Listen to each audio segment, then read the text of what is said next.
इस वीडियो में हम मास्टर करेंगे shallow copy versus deep copy in Python, जो काफी कॉमन टॉपिक है इंटरव्यूज में। और मैं इसमें एक्सप्लेन करूंगा थ्योरी, आपको दिखाऊंगा लाइव कोड और वॉक थ्रू करेंगे वो पिटफॉल्स का जो अक्सर इंटरव्यूज में आप फेस करते हैं, और फिनिश करेंगे कुछ प्रैक्टिस क्वेश्चंस और उनके सॉल्यूशन से। तो चलिए शुरू करते हैं। और सबसे पहले असाइनमेंट वर्सेस कॉपी, इसका एक छोटा सा एक्सप्लेनेशन। जो असाइनमेंट है वो एक नया रेफरेंस क्रिएट करता है सेम ऑब्जेक्ट का, वो नई मेमोरी एलोकेट नहीं करता। और जब हम कॉपी की बात करते हैं तो वो जो आउटर ऑब्जेक्ट होता है उसको कॉपी करता है, और उस आउटर ऑब्जेक्ट में अगर कोई इनर ऑब्जेक्ट है उसकी रेफरेंसेस को सेम रखता है, उसकी कॉपी नहीं करता। और जब हम बात करते हैं डीप कॉपी की, तो डीप कॉपी रिकर्सिवली कॉपी करता है वो इनर ऑब्जेक्ट्स या नेस्टेड ऑब्जेक्ट्स को, सो दैट जो मेरा नया ऑब्जेक्ट बन रहा है वो एकदम इंडिपेंडेंट हो ओरिजिनल ऑब्जेक्ट से। और अब कोड में इसके बिहेवियर को ऑब्जर्व करते हैं।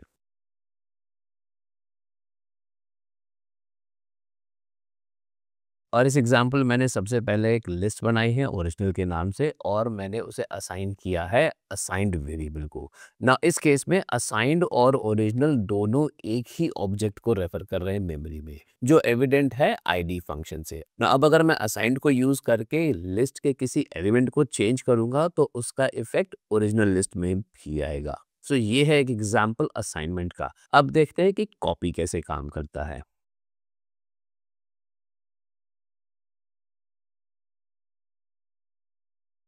ना इस केस में मैंने फिर से एक लिस्ट बनाई है ओरिजिनल के नाम से, और इस बार मैंने कॉपी फंक्शन यूज किया है लिस्ट का, जो मुझे इस लिस्ट की एक नई कॉपी बना के दे रहा है, जो एविडेंट है आईडी फंक्शन के आउटपुट से। इस केस में मेरे पास दो अलग अलग लिस्ट के ऑब्जेक्ट्स हैं मेमोरी में, और दोनों वेरिएबल्स अपने इंडिविजुअल ऑब्जेक्ट को रेफर कर रहे हैं। सो जब मैंने कॉपीड के एलिमेंट को चेंज किया तो उसका इम्पैक्ट सिर्फ कॉपीड लिस्ट में विजिबल है, ओरिजिनल लिस्ट में नहीं है। बाय द वे, अगर आपको एक लिस्ट के कंटेंट को दूसरी लिस्ट में कॉपी करना है तो आप स्लाइसिंग भी यूज कर सकते हो।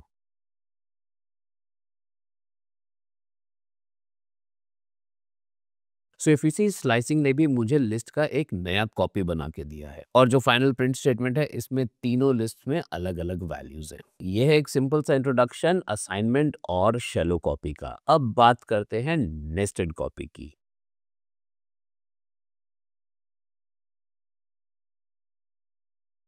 ना इस एग्जाम्पल में मैंने एक नेस्टेड लिस्ट बनाई है, मतलब लिस्ट के अंदर मैंने जो दो एलिमेंट्स डाले हैं वो भी लिस्ट हैं। सो जब मैं नेस्टेड लिस्ट का कॉपी फंक्शन यूज कर रहा हूं तो वो मुझे आउटर लिस्ट, जिसके अंदर ये दोनों लिस्ट्स 1 2 3 और 11 12 हैं, उसका एक नया ऑब्जेक्ट बना के मेरे को कॉपीड में रिटर्न कर रहा है। बट जो इनर लिस्ट्स हैं 1 2 3 और 11 12, इस केस में उसने उसका कॉपी नहीं बनाया है, इसका सिर्फ रेफरेंस पास किया है। सो दैट इज वाई जब मैं कॉपीड ऑब्जेक्ट को यूज करके एलिमेंट को चेंज कर रहा हूँ तो उसका इम्पैक्ट दोनों नेस्टेड और कॉपीड में विजिबल है। सो टू इंश्योर कि मेरे जो नेस्टेड ऑब्जेक्ट्स हैं उनकी भी प्रॉपर कॉपी बने, मैं उसके लिए नेस्टेड कॉपी यूज करता हूँ। तो उसके लिए सबसे पहले मैं कॉपी मॉड्यूल को इंपोर्ट करूंगा।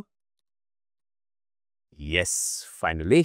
और फिर मैं कॉल करूंगा डीप कॉपी फंक्शन को। कॉपी मॉड्यूल का जो डीप कॉपी फंक्शन है ये इंश्योर करता है कि जो भी ऑब्जेक्ट मैं इसको पास कर रहा हूँ, अगर उस ऑब्जेक्ट के अंदर नेस्टेड ऑब्जेक्ट्स हैं तो उनकी भी एक इंडिविजुअल कॉपी बनाएगा, और जो ये फाइनल ऑब्जेक्ट रिटर्न कर रहा है उसका ओरिजिनल ऑब्जेक्ट से कोई भी रेफरेंस नहीं होगा। अब मैं कॉपीड टू में अगर कोई चेंज करूंगा तो इसका इम्पैक्ट सिर्फ कॉपीड टू ऑब्जेक्ट में ही रहेगा, नेस्टेड में कोई भी चेंज नहीं होगा।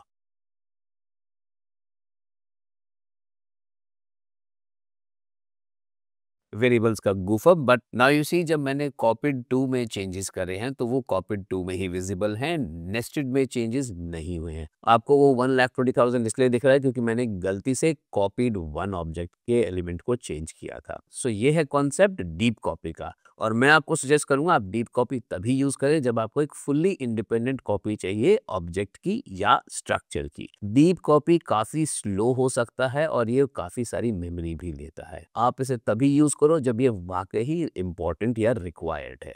अभी तक जो भी मैंने एग्जाम्पल शेयर करे हैं वो लिस्ट को लेके करे हैं। अब मैं एक एग्जाम्पल डिक्शनरी को लेके शेयर करता हूँ। नाउ इस कोड सेगमेंट में मैंने लिस्ट की जगह डिक्शनरी को यूज किया है और डिक्शनरी भी मुझे कॉपी फंक्शन प्रोवाइड करता है जो हेल्प करता है एक शैलो कॉपी बनाने में। और जो मेरा कॉपीड वेरिएबल है वो एक नया ऑब्जेक्ट है अगेंस्ट ओरिजिनल। और अब मैंने कॉपीड ऑब्जेक्ट को यूज किया है लिस्ट को अपडेट करने के लिए, और जैसे ही मैं लिस्ट को अपडेट करता हूँ इसका इम्पैक्ट दोनों ओरिजिनल और कॉपीड में विजिबल है, क्योंकि जो इनर ऑब्जेक्ट है उसका रेफरेंस कॉपी हुआ है। But in the case of second की वैल्यू पेयर जो कि एक फ्लैट इंटीजर वैल्यू है, जब मैंने उसको चेंज किया तो उसका इफेक्ट जो है वो सिर्फ कॉपीड में ही है, ओरिजिनल में नहीं है। तो जब भी मेरे पास किसी ऑब्जेक्ट के अंदर flat non nested immutable values होती हैं तो शैलो कॉपी बिहेव करता है फुल कॉपी की तरह, वो उन ऑब्जेक्ट्स की एक इंडिपेंडेंट कॉपी बना देता है। और जब हम बात करते हैं नेस्टेड या म्यूटेबल ऑब्जेक्ट्स की तो शैलो कॉपी जो मेन कंटेनर है उसका कॉपी बनाता है, और जो इंटरनल कंपोनेंट्स हैं या ऑब्जेक्ट्स हैं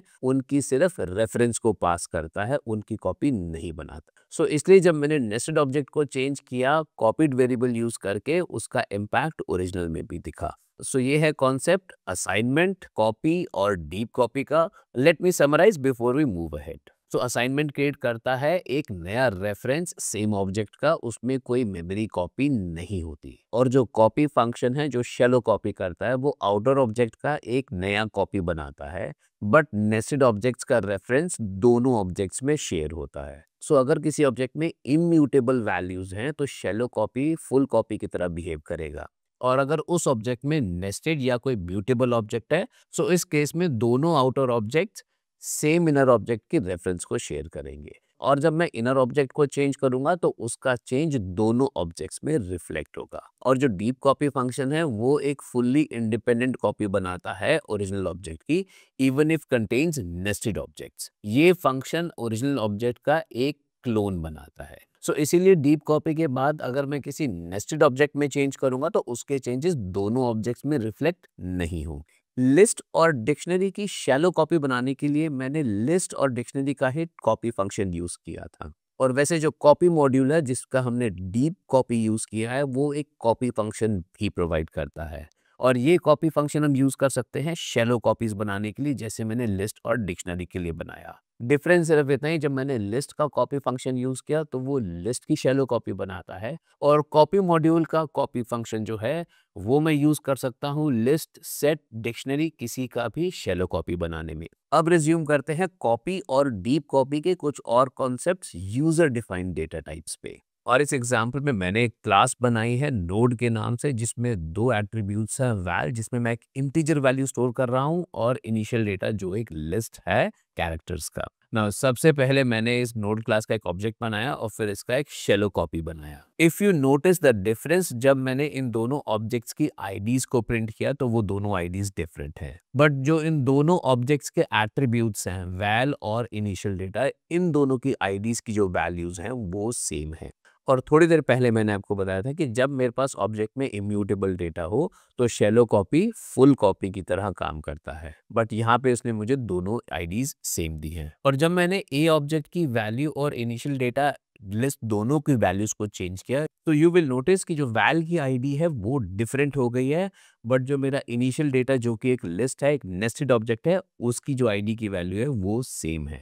नाउ पाइथन ने ये इसलिए किया कि जब तक दो वेरिएबल्स एक ही इम्यूटेबल ऑब्जेक्ट को रेफर कर रहे हैं तो उसने नया मेमोरी एलोकेट नहीं किया है, बट द मोमेंट मैंने किसी एक वेरिएबल की वैल्यू चेंज किया पाइथन ने उसी टाइम पे इस वैल्यू को एलोकेट किया है। बाय द वे, अगर आप ऐसे इंटीजर वेरिएबल्स को चेंज करेंगे पाइथन के कमांड प्रॉम्प्ट पे तो वहां पे बिहेवियर थोड़ा सा डिफरेंट आएगा। अगर आपको इसके बारे में और भी डिटेल में जानना है तो इस प्लेलिस्ट का जो सबसे पहला वीडियो है म्यूटेबिलिटी, आइडेंटिटी, इक्वालिटी और हैशेबिलिटी का, उसमें मैंने इस पॉइंट को काफी डिटेल में शेयर किया है। और ये है दोनों ऑब्जेक्ट्स की अपडेटेड वैल्यूज। जो मैंने वैल में चेंज किया है उसका चेंज लोकल है, सिर्फ ए ऑब्जेक्ट पे आया है, बी ऑब्जेक्ट पे कुछ भी रिफ्लेक्ट नहीं किया है, बट जैसे ही मैंने लिस्ट में कोई चेंज किया है ये दोनों ऑब्जेक्ट्स में रिफ्लेक्ट हुआ है। और अब मैंने यही सेम कोड को फिर से एग्जीक्यूट किया है, बट मैंने कॉपी की जगह डीप कॉपी यूज किया है। और आप नोटिस करोगे कि मेरा ऑब्जेक्ट आईडीज तो डिफरेंट है ही, बट मेरी जो वैल्यू की आईडी है वो अभी भी सेम है इनिशियली, और जो मेरे पास लिस्ट्स हैं वो दोनों भी डिफरेंट है। सो ए ऑब्जेक्ट में चेंजेस करने के बाद यू विल नोटिस कि जो वैल्यू की आईडी है वो भी चेंज हो गई है, और जो मेरी लिस्ट है उसमें जो भी मैंने चेंज करे हैं वो लोकल है ए ऑब्जेक्ट के लिए, उसका कोई भी इम्पैक्ट बी ऑब्जेक्ट पे नहीं आया है।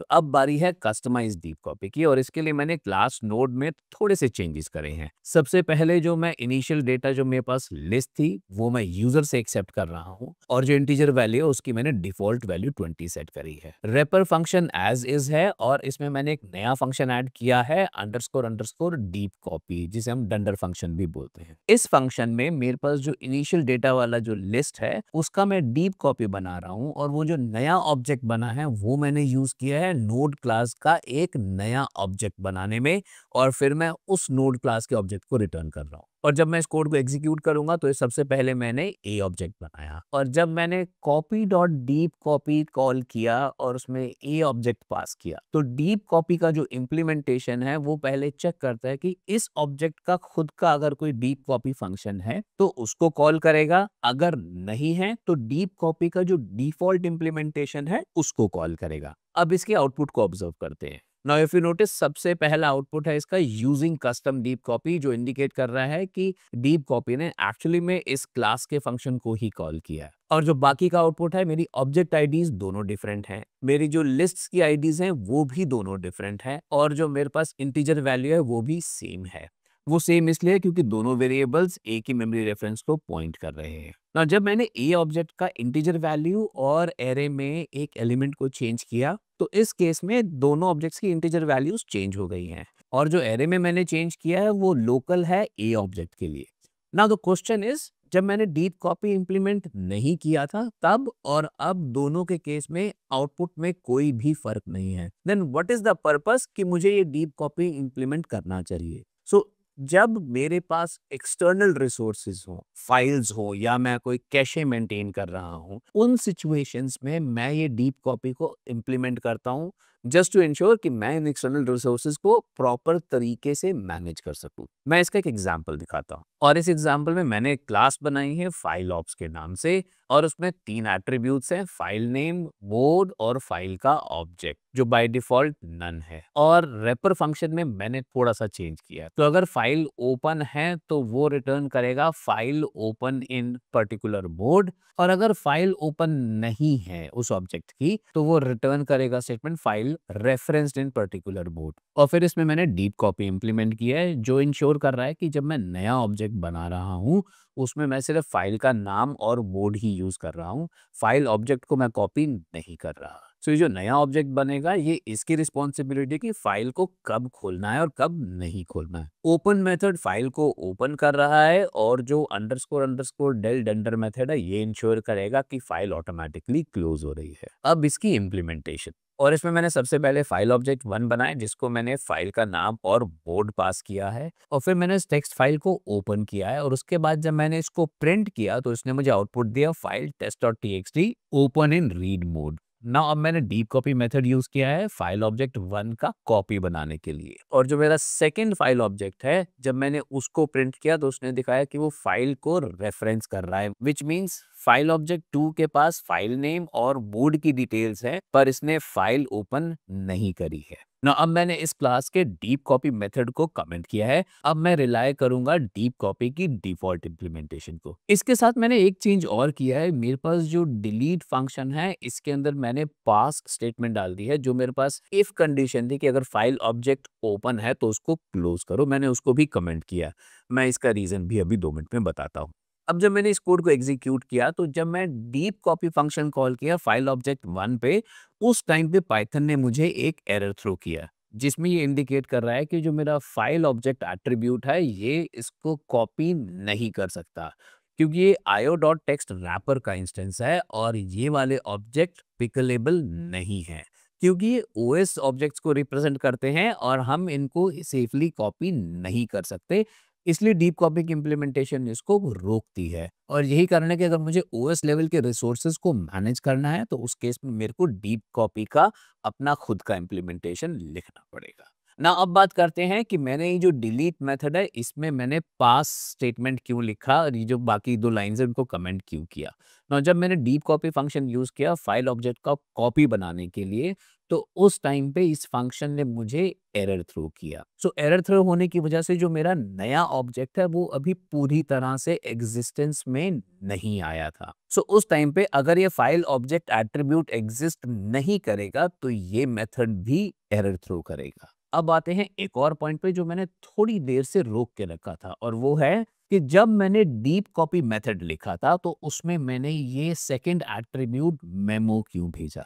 सो डीप कॉपी मेमो को यूज करता है जो कि एक डिक्शनरी है और इसको यूज करता है ट्रैक रखने के लिए कि कितने ऑब्जेक्ट्स इसने ऑलरेडी कॉपी कर लिए हैं। और ये इसलिए करता है टू इंश्योर कि अगर कोई ऑब्जेक्ट खुद को फिर से रेफर कर रहा है तो उस केस में ये इनफाइनाइट लूप में ना जाए। जो ऑब्जेक्ट ऑलरेडी कॉपी हो चुका है उसी की रेफरेंस को ये दोबारा से यूज कर लेता है और रिडंडेंट कॉपिंग को अवॉइड करता है। इसका भी एक एग्जांपल देखते हैं। और इस एग्जाम्पल में मैंने एक लिस्ट बनाई है इनर के नाम से और उसके बाद मैंने एक लिस्ट बनाई है आउटर के नाम से और मैंने इनर लिस्ट को 2 बार मेंशन किया है एज इट्स एलिमेंट्स और थर्ड स्टेटमेंट में मैंने आउटर लिस्ट के अंदर आउटर का ही रेफरेंस ऐड कर दिया है।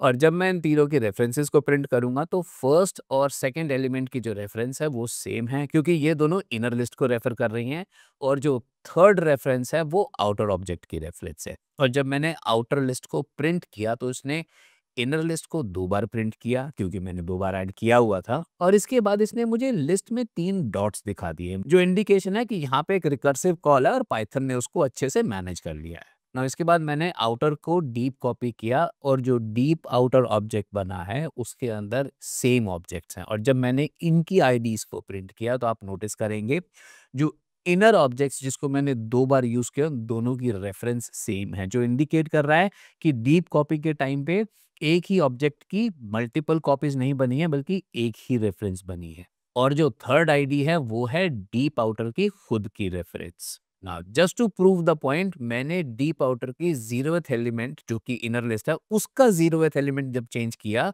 सो डीप आउटर के दोनों लिस्ट एलिमेंट्स में इम्पैक्ट आया है। और आखिरी में जब मैंने सेकंड एलिमेंट के 0th इंडेक्स पे चेंज किया ना आखिरी एलिमेंट जो है सेकंड एलिमेंट वो डीप आउटर का खुद का रेफरेंस है तो उसका जो 0th एलिमेंट है जब मैंने उसको चेंज किया तो उसने पहला जो मेरा एलिमेंट है डीप आउटर का जो लिस्ट है इनर उसको अपडेट किया है। इस एग्जाम्पल में जो भी डेटा टाइप्स मैंने देखे हैं वो सारे बिल्ट इन डेटा टाइप्स हैं। ना यूजर डिफाइंड डेटा टाइप्स में मैं ऐसा क्या कोड लिखूंगा कि जब मैं डीप कॉपी फंक्शन को कॉल कर रहा हूं तो उस टाइम पे रिकर्शन ना हो। इसका भी एक एग्जांपल और इस एग्जांपल में फिर से क्लास नोड यूज कर रहा हूं जिसमें 2 एट्रीब्यूट्स हैं। पहला है नेम जो कि ऑब्जेक्ट के नेम को रेफर करेगा और दूसरा है लिंक जो मैं यूज करूंगा सर्कुलर रेफरेंस क्रिएट करने के लिए। अब जब मैंने इसके ऑब्जेक्ट्स बनाया तो सबसे पहले मैंने नोड का ऑब्जेक्ट बनाया ए और दूसरा ऑब्जेक्ट बनाया बी। अब जो ए का जो लिंक है वो मैंने उसको रेफर किया है बी ऑब्जेक्ट और बी के लिंक को मैंने रेफर किया है ए का ऑब्जेक्ट और ये क्रिएट हुआ है मेरा सर्कुलर रेफरेंस। सो अब जब मैं ए ऑब्जेक्ट को डीप कॉपी करूंगा तो ये कॉल करेगा मेरा कस्टमाइज्ड डीप कॉपी फंक्शन और इस फंक्शन में सबसे पहले चेक कर रहा हूँ मेरी जो डिक्शनरी है मेमो के नाम से क्या उसमें वो ऑब्जेक्ट है या नहीं। अब क्योंकि ये पहली बार एग्जीक्यूट हो रहा है तो मेरा इफ कंडीशन फेल होगा और एक नया नोड क्रिएट होगा और इसके बाद मैं डिक्शनरी में जो नया ऑब्जेक्ट है उसका आईडी डाल रहा हूँ। ये मैं इसलिए डाल रहा हूँ ताकि मैं इनफाइनाइट रिकर्शंस को रोक सकूं। और इसके बाद जो लिंक है लिंक को फिर से मैं डीप कॉपी कर रहा हूँ और वही सेम डिक्शनरी इसको पास कर रहा हूँ। सो जब ये न्यू नोड डॉट लिंक के लिए जो डीप कॉपी कॉल होगा तो इस टाइम पे डीप कॉपी कॉल होगा बी ऑब्जेक्ट के लिए अगेन क्योंकि बी ऑब्जेक्ट अभी एग्जिस्ट नहीं करता है डिक्शनरी में तो फिर से बी का एक नया इंस्टेंस बनेगा और वो भी इस डिक्शनरी में ऐड हो जाए और इवेंचुअली ये मुझे एक नया नोड रिटर्न करेगा जो एग्जैक्ट क्लोन या रेप्लिका होगा ए ऑब्जेक्ट का। अब जब मैं इसको एग्जीक्यूट कर रहा हूं तो ए कॉपी का जो नेम है वो ए है और ए कॉपी का जो लिंक है उसका नाम जो है वो बी है और ए कॉपी के लिंक के लिंक का जो नाम है, जो फिर से सर्कुलर रेफरेंस कर रहा है ए को, उसका नाम फिर से ए है। और ये हम एक और तरीके से चेक कर सकते हैं कि जब बी दोबारा से ए को लिंक कर रहा है, उसका आईडी और जो सबसे पहली प्रिंट स्टेटमेंट है उसमें ए कॉपी का आईडी दोनों सेम है। सो इस तरह से हम डीप कॉपी को यूज कर सकते हैं ऑब्जेक्ट्स को क्लोन करने के लिए, चाहे वो बिल्ट इन ऑब्जेक्ट्स हों या फिर आपके यूजर डिफाइंड ऑब्जेक्ट्स। अब बात करते हैं कुछ इंटरव्यू रिलेटेड क्वेश्चंस की, और सबसे पहला क्वेश्चन है, what is the difference between an assignment, shallow copy and deep copy. So assignment एक नया नाम है जो सेम ऑब्जेक्ट को रेफर करता है। अब बात करें शैलो कॉपी की, तो वो एक नया आउटर कंटेनर बनाता है ओरिजिनल ऑब्जेक्ट का, और अगर उसके अंदर कोई इम्यूटेबल इनर ऑब्जेक्ट है तो उसका फुल कॉपी करेगा, और अगर उसमें कोई म्यूटेबल इनर ऑब्जेक्ट है तो उस केस में दोनों ऑब्जेक्ट्स सेम इनर ऑब्जेक्ट को रेफर करेंगे। और ये आप दिखा सकते हो इस कोड के थ्रू। जब मैंने एक शैलो कॉपी बनाया आउटर का, और शैलो ऑब्जेक्ट के अंदर जब मैंने लिस्ट को चेंज किया जो आउटर और आउटर शैलो दोनों शेयर कर रहे हैं, तो जो भी मैंने चेंज आउटर शैलो में किया वो आउटर में भी रिफ्लेक्ट हो रहा है। नाउ डीप कॉपी की बात करें तो वो रिकर्सिवली सारे इनर ऑब्जेक्ट्स को कॉपी करती है, और जो दोनों स्ट्रक्चर्स या ऑब्जेक्ट बनते हैं वो दोनों इंडिपेंडेंट होते हैं। और इसके लिए मैंने सेम कोड सेगमेंट यूज किया है, सिर्फ मैंने कॉपी की जगह डीप कॉपी यूज किया है। और उसके बाद आप देख सकते हो कि जो भी चेंजेस मैं आउटर डीप में कर रहा हूँ वो उसी के लिए लोकल हैं,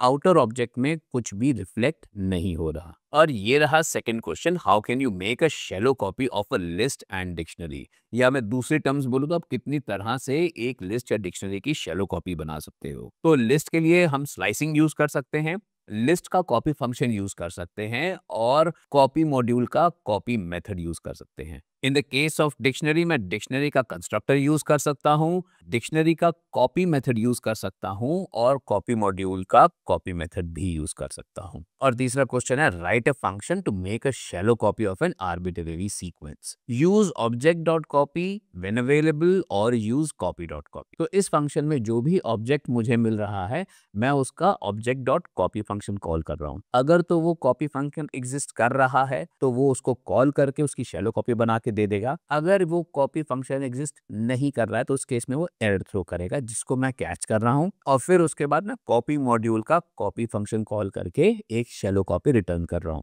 अब ये एक theoretical question, enumerate trade offs of deep copy. तो सबसे पहला है इसका परफॉर्मेंस और मेमोरी, क्योंकि डीप कॉपी एक रिकर्सिव फंक्शन है, ये स्लो हो सकता है अगर मेरे पास जो ऑब्जेक्ट्स हैं वो काफी बड़े हों। दूसरा, जो मेरे पास डिफॉल्ट इंप्लीमेंटेशन है copy dot deep copy method की, वो एक्सटर्नल रिसोर्सेज को कॉपी नहीं करता है, उस केस में वो एरर थ्रो करता है। और अगर मुझे इन सिचुएशंस को मैनेज करना है तो मुझे अपने यूजर डिफाइंड ऑब्जेक्ट्स के अंदर डीप कॉपी मेथड इंप्लीमेंट करना पड़ेगा। अब एक और question, write a custom deep copy for an object that has a file handle and you do not make a copy of a live file handle, set the file handle to none. तो इस case में मैंने class लिखी है file handler की, जिसमें मेरे पास 3 attributes हैं, फाइल का पाथ, मोड और फाइल का हैंडल। ओपन फंक्शन फाइल को ओपन करेगा, और जो मेरा डीप कॉपी है वो एक नया ऑब्जेक्ट बना रहा है फाइल हैंडलर का, और उसमें मैं सिर्फ पाथ और मोड ही पास कर रहा हूँ। तो इस केस में जो मैंने नया ऑब्जेक्ट बना के रिटर्न कर रहा हूँ उसमें मैंने जो फाइल हैंडल है उसकी वैल्यू को नन ही रखा है। अब जो भी कोड इस नए ऑब्जेक्ट को यूज करेगा वो उसकी रिस्पॉन्सिबिलिटी होगी कि इस फाइल को कैसे खोलता है। एक और coding question, write a code to show that deep copy does not duplicate a repeated reference, how many objects are newly created. तो सबसे पहले मैंने एक लिस्ट बनाई है इनर के नाम से, और फिर मैंने एक और लिस्ट बनाई है आउटर के नाम से, जिसमें मैंने इनर की 2 रेफरेंसेस दी हैं। अब जब मैंने आउटर डीप ऑब्जेक्ट बनाया डीप कॉपी यूज करके, तो उस केस में इसने इनर ऑब्जेक्ट की एक ही नई कॉपी बनाई है, और जब उसका सेकंड रेफरेंस हुआ तो उसने पहली कॉपी को ही दोबारा से यूज किया। तो ये हम इजीली शो कर सकते हैं जब हम दोनों ऑब्जेक्ट्स की आईडी को प्रिंट करें, या फिर मैं किसी भी एक इनर लिस्ट के एलिमेंट को चेंज करूं तो वो दोनों में रिफ्लेक्ट होगा। और इस कोड में 2 नए ऑब्जेक्ट्स बने हैं, पहला आउटर डीप और दूसरा इनर का एक नया कॉपी। और ये last question, write a function to implement a deep copy for a nested structure which is a list and that contains lists and integers. Do not use deep copy for this. So इसमें मैं ये assume कर रहा हूँ कि जो मेरे function को ऑब्जेक्ट मिलेगा वो लिस्ट ही होगा, और मैं इस लिस्ट के हर एलिमेंट के ऊपर रिकर्सिवली सिंपल डीप कॉपी को कॉल कर रहा हूँ, और इवेंचुअली जब मेरे पास एक इम्यूटेबल ऑब्जेक्ट होगा तो ये रिटर्न करेगा। सो जब हम इसको एग्जीक्यूट करेंगे तो मेरी जो नई लिस्ट बनेगी वो ओरिजिनल लिस्ट से बिल्कुल डिफरेंट होगी। ये सिमुलेट करता है डीप कॉपी की फंक्शनैलिटी को, बट इसमें लिमिटेशन यही है कि मैं एक्सपेक्ट कर रहा हूँ कि जो ऑब्जेक्ट मुझे मिलेगा वो लिस्ट ही है। तो चलिए इसी के साथ मैं इस सेशन को कंक्लूड करता हूँ। आई होप ये सेशन आपको काफ़ी हेल्प करेगा इंटरव्यूज़ की प्रिपरेशन करने के लिए और बेटर कोड लिखने में। मिलूंगा मैं आपको फिर से एक नए टॉपिक के साथ, तब तक प्रैक्टिस करते रहो, सीखते रहो। Thank you.